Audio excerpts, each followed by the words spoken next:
Siguiendo entonces con la parte política de la década del 30, seguimos con los aportes de Luciano de Privitelio.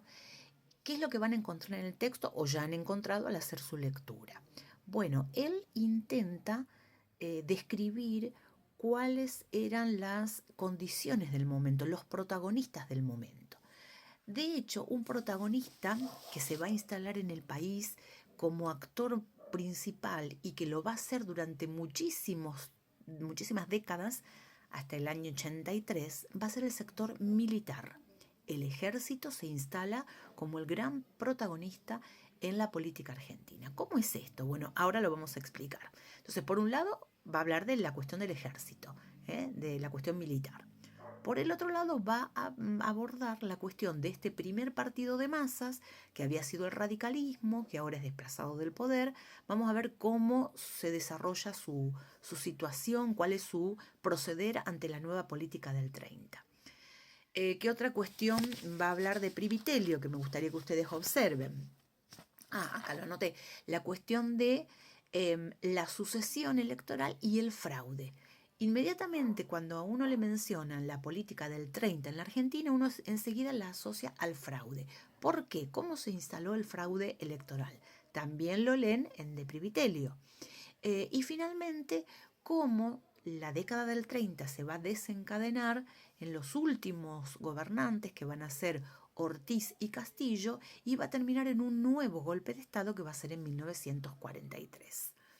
Voy a subirles, acá arriba les voy a dar alguna diapositiva, donde les pueda mostrar una línea histórica para que a estos aportes de los autores le podamos añadir un orden de cómo se fueron sucediendo los distintos gobiernos, ¿no? Vamos a tener a Uriburu, que vamos a ver que su permanencia en el poder no va a ser muy extensa, por el contrario, muy pronto se va a instalar Agustín P. Justo. Vamos a ver que él va a ser un gran protagonista de esta década del 30. Luego lo va a suceder Ortiz y finalmente Castillo, que va a ser el que va a estar en el poder cuando se va a dar el golpe de Estado del 43. ¿Sí? Pero bueno, ahora lo vamos a ir profundizando. El protagonista del golpe del 30 principal puede decirse que es José Félix Uriburu. Uriburu era precisamente un militar, ya lo vimos en la clase anterior, tenía protagonismo en el sector militar. Ya desde la época de Irigoyen, el sector militar había estado creciendo, construyéndose como un sector muy importante. Desde la escuela naval, desde el círculo militar también, vamos a tener que, va a ser una escuela de formación de oficiales realmente muy de mucho prestigio. Los oficiales comienzan a crear una red, ¿no es cierto?, de relaciones y van a empezar a surgir líderes dentro de esos militares que son generalmente los docentes en este círculo militar. Y algunos, en la época de Irigoyen, estábamos diciendo, van a ser militares y también radicales. Dentro de estos militares radicales van a estar Uriburu y Justo. Pero muy pronto, cuando ven el personalismo de Irigoyen, tienden a ser radicales, pero a separarse, del ser más bien del lado de los antipersonalistas. Es más, Agustín P. Justo, que había sido ministro de guerra en la época de Alvear, él va a empezar a obtener prestigio dentro del círculo militar y va incluso a fundar una especie de sector particular dentro de los militares que se llaman a sí mismos los profesionalistas. ¿Sí? Como que eran un sector selecto que tenían una capacitación especial y al cual el general Justo era el docente, digamos, el profesor en materia militar dentro de la academia. Entonces vemos un sector militar que empieza a construirse, a generar prestigio, a capacitarse, se empiezan a dar mucha importancia a lo que son las jerarquías militares. Entonces, en un momento donde la sociedad estaba bastante caótica, porque la política del momento estaba sumida en contradicciones, en tensiones. Ya dijimos que las elecciones del 28 habían sido bastante turbulentas, mucha violencia se había instalado. Entonces, en ese momento de caos, el sector militar se presenta como un sector ordenado, con jerarquías, organizado, con objetivos. Entonces empieza a ascender en prestigio y va a ser un actor determinante desde allí en más en la política argentina. Pero hablemos del primero de ellos, el que se instala en el poder, que es Uriburu. Uriburu, como dijimos, tenía el respaldo de gran parte de la sociedad. Casi todos los partidos políticos, menos los radicales personalistas, los demás, terminaron apoyando a Uriburu. No porque consideraran que había que dejar de lado la democracia, no, ya dijimos que era por considerar que la democracia necesitaba ser saneada, restaurar el régimen verdaderamente democrático, volverlo a encauzar por un camino ordenado de democracia. Y consideraban que instalado Irigoyen y su partido personalista en el poder, esto no se iba a lograr. Ustedes van a ver que de Privitelio dice que esto de interrumpir el orden constitucional, pero para volver a instalar una democracia plena, en realidad era una visión, dice de Privitelio, autóctona y original. ¿Por qué? Porque en ese momento, estamos en la década del 30, ahora lo vamos a ver más profundamente en Europa, los estados europeos sobre todo estaban girando a antidemocracia, a dejar la democracia de lado. Los estados europeos, las sociedades europeas, lo que estaban llevando a cabo es a la democracia le estaban consideraban que era la democracia la culpable del caos de la sociedad, con la guerra mundial y la crisis económica. ¿Sí? Entonces los gobiernos que se instalan son completamente antidemocráticos. La democracia pierde valor, el liberalismo, que era la ideología que había instalado la democracia, tiene una caída en este tiempo, ¿no? Por eso vamos a ver que Europa vira hacia los regímenes derechistas con otro tipo de proyecto.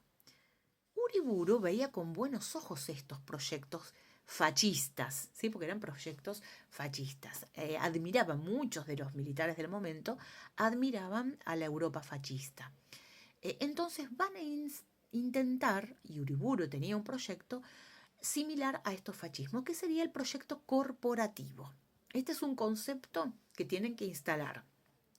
El proyecto corporativo, ¿qué pretendía? Bueno, pretendía que los actores principales de la sociedad no fueran los partidos políticos como lo era con la democracia. Pretendía instalar a corporaciones como aquellos que representaran a sectores y que ordenaran la sociedad. ¿De qué estamos hablando cuando hablamos de corporaciones? Bueno, vamos a poner ejemplos. La Iglesia Católica es una corporación. Los sindicatos son otra corporación. La sociedad rural, que tenía un prestigio y un protagonismo muy importante, también era una corporación. La Unión Industrial. Entonces, ¿qué pretendía Uriburu? Que en lugar de tener representantes de los partidos políticos propios de la democracia, hubiera representantes de estas corporaciones.